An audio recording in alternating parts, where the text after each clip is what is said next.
Hello students, आज की class में आपका स्वागत है। आज हम विकास की समझ पाठ के प्रश्न उत्तर देखते हैं। पहला है, मान लीजिए एक समूह में 5 परिवार हैं। इन परिवारों की प्रति व्यक्ति औसत आय 4,000 रुपये है। यदि अगले 2 वर्षों में इन परिवारों की प्रति व्यक्ति औसत आय 5,000 हो जाए तो हम कह सकते हैं समूह का स्तर घटा है, सभी व्यक्तियों की आय निश्चित रूप से बढ़ी है। समूह का स्तर बेहतर हुआ है, सभी व्यक्तियों की आय घटी है। सही उत्तर है इसमें सभी व्यक्तियों की आय निश्चित रूप से बढ़ी है।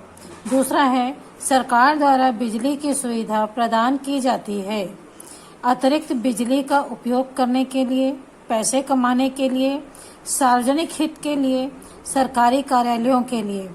सही उत्तर है सार्वजनिक हित के लिए। प्रश्न दूसरा, विकास को मापने के प्रमुख संकेतक कौन कौन से हैं? विकास को मापने के मुख्य संकेतक निम्न हैं। आय, पहला आय, दूसरा आय का मापदंड, तीसरा आय का वितरण, चौथा प्रति व्यक्ति आय, पांचवा शिक्षा, छठवां स्वास्थ्य और सातवां है मानव विकास सूचकांक। प्रश्न दूसरा, भारत की प्रति व्यक्ति आय नेपाल से अधिक होते हुए भी मानव विकास सूचकों में लगभग बराबर होना क्यों दर्शाता है? विकास को मापने के लिए प्रति व्यक्ति आय को महत्वपूर्ण माना जाता है, किंतु समग्र विकास को मापने के लिए यह मापदंड पर्याप्त नहीं है। स्वास्थ्य और शिक्षा, जीवन प्रत्याशा, साक्षरता दर, 5 वर्ष के बच्चों का कुपोषण का स्तर आदि मानव विकास के कुछ प्रमुख मापदंड है, किंतु उपरोक्त मापदंड की प्राप्ति में भारत का स्तर अन्य देशों की तुलना में अभी भी नीचे है। यही कारण है कि भारत में प्रति व्यक्ति आय नेपाल की तुलना में अधिक होते हुए भी दोनों देश मानव विकास सूचकों में बराबर हैं। अगला प्रश्न है, भारत को कैसे विकसित किया जा सकता है? एक लेख लिखिए। भारत को विकसित करने हेतु सबसे पहले भारत से भ्रष्टाचार को मिटाना होगा। दूसरा, सभी के लिए उचित शिक्षा की व्यवस्था करके अशिक्षा को मिटाना होगा। प्राकृतिक संसाधनों एवं राष्ट्रीय सामग्रियों का समान वितरण तथा ग्रामीण विकास एवं कृषि विकास कार्यक्रमों को बड़ी ईमानदारी से लागू करना होगा। विज्ञान एवं तकनीकी के क्षेत्र में विकास करना होगा। उसके अलावा इस बात पर ध्यान देना होगा कि किसी भी देश का विकसित होना केवल सरकार के कार्यक्रमों एवं नीतियों से संभव नहीं है। इसके लिए देश के हर नागरिक को पूरी ईमानदारी से अपने कर्तव्यों को पूरा करना होगा, तभी हमारा देश विकसित देश बन सकता है। अगला प्रश्न 5वां, आपके क्षेत्र में क्रियान्वित की जा रही विकास की परियोजनाओं में क्या संभावनाएं दिखती हैं? क्या कोई विरोधाभास दिखता है? संक्षिप्त में लिखिए। उत्तर है, हमारे क्षेत्र में क्रियान्वित की जा रही विकास परियोजनाओं में अनेक समानताएं, अनेक संभावनाएं दिखाई देती हैं। सड़क निर्माण, स्वच्छता, जल आपूर्ति, प्राथमिक स्वास्थ्य केंद्र की योजनाएं बनाई जा रही हैं। इससे क्षेत्र में पर्याप्त विकास संभव है। इसमें विरोधाभास यह दिखाई देता है कि जनता का पर्याप्त सहयोग नहीं मिल पाता। किसी भी क्षेत्र के विकास के लिए जन सहयोग की आवश्यकता होती है। अगला प्रश्न है 6वां, अलग अलग समूह के कुल उपभोग व्यय से हमें क्या पता चलता है? क्या यह महत्वपूर्ण संकेतक है? उपभोग व्यय को विकास मापने का एक महत्वपूर्ण संकेतक माना जाता है, क्योंकि इससे हमें इस बात की जानकारी मिलती है कि लोग अपनी आवश्यकताओं की वस्तुओं पर तथा अन्य सेवाओं पर कितना खर्च कर रहे हैं। इससे हमें यह भी पता चलता है कि कौन सा समूह स्वयं में उपभोग के लिए कितना व्यय कर रहा है। जो समूह अपने उपभोग पर जितना अधिक खर्च करेगा, उसे आर्थिक रूप से उतना ही अधिक समृद्ध माना जाएगा। इस उपभोग से ही हमें समाज में आय के वितरण का भी पता चल जाता है। अतः सामान्य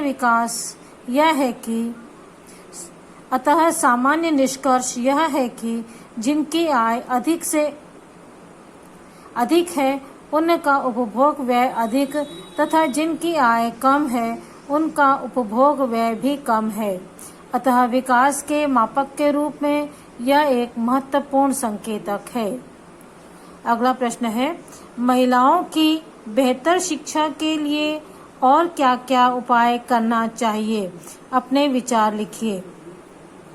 महिलाओं की बेहतर शिक्षा के लिए महिला शिक्षा को प्रोत्साहन दिया जाना चाहिए। विशेष रूप से ग्रामीण क्षेत्रों में लड़कियों की शिक्षा हेतु स्थानीय प्रशासन की संस्थाओं को हर छोटे छोटे गांवों में विद्यालय खोलने चाहिए तथा लड़कियों की शिक्षा को अनिवार्य कर देना चाहिए। ग्रामीण क्षेत्र में परिवारों को महिला शिक्षा हेतु प्रोत्साहित किया जाना चाहिए।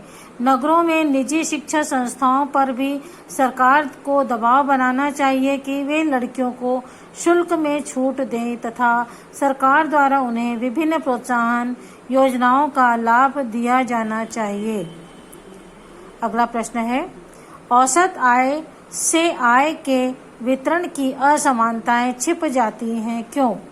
औसत आय में संपूर्ण समूह की आय को छोड़कर औसत आय ज्ञात किया जाता है, किंतु व्यक्तिगत आय की भिन्नता इसमें छिप जाती है। कुछ वर्ग की आय बढ़ती है तो कुछ वर्ग की आय स्थिर रहती है, किंतु जब दोनों का औसत निकालते हैं तो ऐसा लगता है कि आय में वृद्धि हुई है। इस प्रकार हम कह सकते हैं कि औसत आय से आय के वितरण की असमानताएं छुप जाती हैं। अगला प्रश्न है, ऐसे उदाहरण दीजिए जहां वस्तुएं और सेवाएं व्यक्तिगत स्तर की अपेक्षा सामूहिक स्तर पर उपलब्ध कराना अधिक सस्ता और कारगर होगा। हमारे समाज में उत्तर है, हमारे समाज में ऐसे बहुत से उदाहरण मिल जाएंगे जहां वस्तुएं और सेवाएं व्यक्तिगत स्तर के स्थान पर सामूहिक स्तर पर उपलब्ध कराना अधिक सस्ता तथा कारगर होगा। उदाहरण के लिए, अगर हमें व्यक्तिगत रूप से अपने अलग देशों से तेल, अरब देशों से तेल का आयात करना हो तो वह काफी महंगा होगा, परंतु सामूहिक स्तर पर सरकार द्वारा उपलब्ध करवाने से यह काफी सस्ता पड़ता है। इस प्रकार यदि कोई अपने व्यक्तिगत जनरेटर से अपने लिए बिजली का उत्पादन करता है तो वह काफी महंगा पड़ता है, परंतु सरकार द्वारा बिजली वितरित करने पर यह काफी सस्ती पड़ती है। अगला प्रश्न है, इस पाठ में दिए गए संकेतों के अतिरिक्त विकास के लिए क्या संकेतक हो सकते हैं? इस पाठ में दिए गए संकेतों के अतिरिक्त विकास के लिए क्या संकेतक हो सकते हैं? उत्तर है, इस पाठ में दिए गए संकेतों के अतिरिक्त विकास के लिए निम्न संकेतक हो सकते हैं। पहला, पौष्टिक भोजन उपलब्धता। पौष्टिक भोजन की उपलब्धता भी विकास का महत्वपूर्ण मापक है। इसके अभाव में बच्चों, महिलाओं व पुरुषों का उचित विकास नहीं हो सकता। दूसरा है शुद्ध पेयजल की उपलब्धता। हमारे देश में आधे से अधिक लोगों को पीने के लिए शुद्ध पेयजल नहीं है। जब तक हम यह लक्ष्य प्राप्त नहीं कर लेते, हम विकसित नहीं हो सकते हैं। अगला है सभी के लिए आवास। आवास भी विकास का एक प्रमुख मापक है। अगला प्रश्न है निम्नलिखित विचारों पर चर्चा कीजिए। पहला है शिशु मृत्यु दर। शिशु मृत्यु दर का अर्थ है कि किसी क्षेत्र में 1000 व्यक्तियों के पीछे 0 से 1 वर्ष की आयु के कितने शिशुओं की मृत्यु हुई है। अगर अधिक यदि आपके क्षेत्र में स्वास्थ्य सुविधाएं अच्छी हैं तो शिशु मृत्यु दर निश्चित रूप से कम या न के बराबर होगी। दूसरा है बीमारी पर खर्च किया गया व्यय। अगर किसी व्यक्ति को कोई बीमारी हो गई है तो उस बीमारी को दूर करने के लिए कुछ पैसा खर्च किया जाता है तो इसे बीमारी पर खर्च किया गया व्यय कहते हैं। यह व्यय व्यक्ति की आय में से ही निकलता है, जिस कारण उसकी बचत कम हो जाती है। तीसरा है स्वच्छ पेयजल प्राप्त करने वाले परिवारों का प्रतिशत। इसका अर्थ है कि देश के कितने परिवारों के पास स्वच्छ पेयजल की सुविधा उपलब्ध है। हमारे देश भारत में आज भी लगभग 20 से 30% जनसंख्या ऐसी है जिसके पास पीने के लिए स्वच्छ पेयजल उपलब्ध नहीं है। चौथा है वर्ष भर में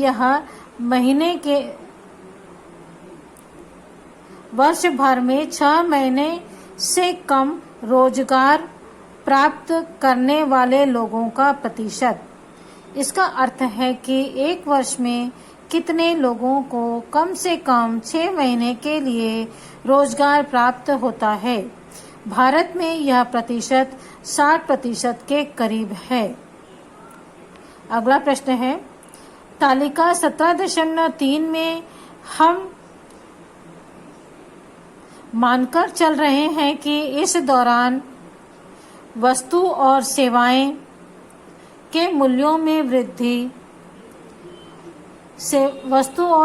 के मूल्यों में कोई वृद्धि नहीं हुई है। चर्चा करें। यहाँ तालिका आप देख रहे हैं बनी हुई है। उत्तर देखते हैं। तालिका 17.3 के अवलोकन से स्पष्ट है कि वर्ष 2010 की तुलना में वर्ष 2012 की औसत आय में वृद्धि हुई है, अर्थात इस समूह में विकास दिखाई दे रहा है, परंतु सभी लोगों की आय में वृद्धि नहीं हुई है। यहाँ तक कि कुछ लोगों की आय में कोई परिवर्तन नहीं हुआ है। एक और बी, सी और ई की आय में वृद्धि हुई है तो दूसरी ओर ए और डी की आय स्थिर है। अतः औसत आय को विकास के मापन का सूचक मानते हुए प्रत्येक व्यक्ति के आय में वितरण को भी देखना जरूरी है। इससे पता चलता है कि सभी लोगों के विकास का मौका मिला है या नहीं, या यह विकास कुछ लोगों तक ही सीमित है। अगला प्रश्न है यदि आपको अपने स्कूल के विकास के लिए संकेतक बनाने हो तो उसमें आप क्या क्या रखना चाहेंगे? अपने विचार लिखिए। उत्तर है किसी भी स्कूल के विकास के लिए केवल परीक्षाफल ही उत्तरदायी नहीं होता है। इसके लिए कुछ अन्य संकेतक भी चाहिए। उदाहरण के लिए स्कूल में पढ़ाने के लिए कितने शिक्षक उपलब्ध हैं, बच्चों के पढ़ने के लिए कक्षाओं की क्या व्यवस्था है, स्कूल में के इंस्ट्रक्चर अर्थात बनावट का क्या हाल है, शिक्षक पढ़ाते कैसे हैं, स्कूल में अनुशासन कैसा है, स्कूल में खेलों का क्या स्तर है तथा खेलने के क्या प्रबंध हैं। इन सभी संकेतकों को देखने के बाद ही हम कह सकते हैं कि स्कूल का विकास हुआ है या नहीं। इसके साथ ही बच्चों आपके इस पाठ के प्रश्न उत्तर समाप्त होते हैं। अगला पाठ अगले वीडियो में देखेंगे। बाय।